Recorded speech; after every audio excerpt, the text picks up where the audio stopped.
I've heard world famous Diamond 9 is the short diamond.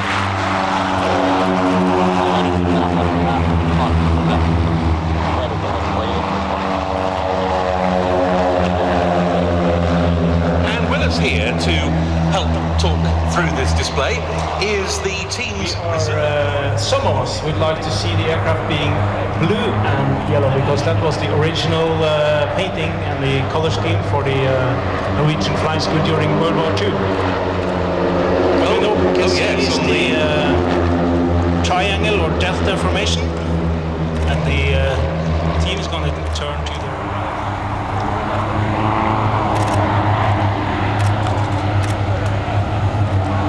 flying us number 2. There is Captain Tinkas. He is one of the first female pilots in the Norwegian Air Force, and actually one of the most experienced pilots in the whole Norwegian Air Force. With about yes.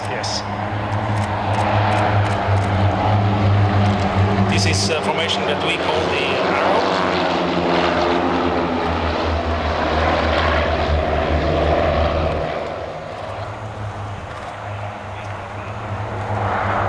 And you mentioned Bardufoss. We are from Bardufoss, and the Royal Navy Command of Helicopter Force, and then further on the Joint Helicopter Command. They had a base inside the perimeter of Bardufoss for about 50 years, since the late 60s. So they've been there with the Essex and the Sea King for the last 10 to 20 years. They have had Merlins. Yeah, they long from Bardufoss. We have flown about 20 hours to get here. We participated in an air show in Sola in southern Norway about a month ago. And then we transited for 3 days from Oslo, Norway to get here.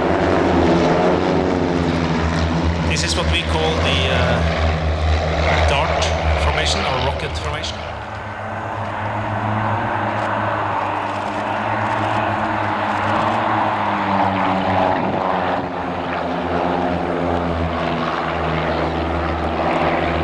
Then they will set up for a flyby to greet the... An absolutely delightful display. Please do show your appreciation to the Royal Norwegian Air Force Yellow Sparrows.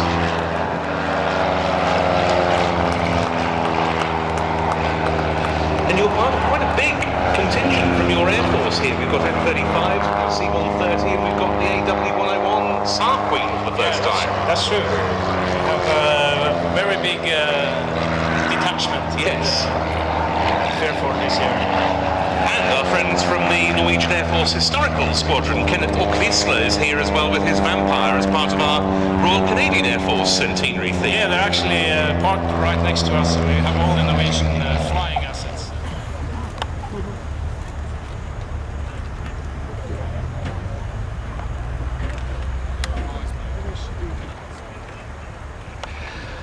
And so, as the 6 MFI-15 Safaris come in to land, a quick message from George Bacon. Well, thank you very much indeed.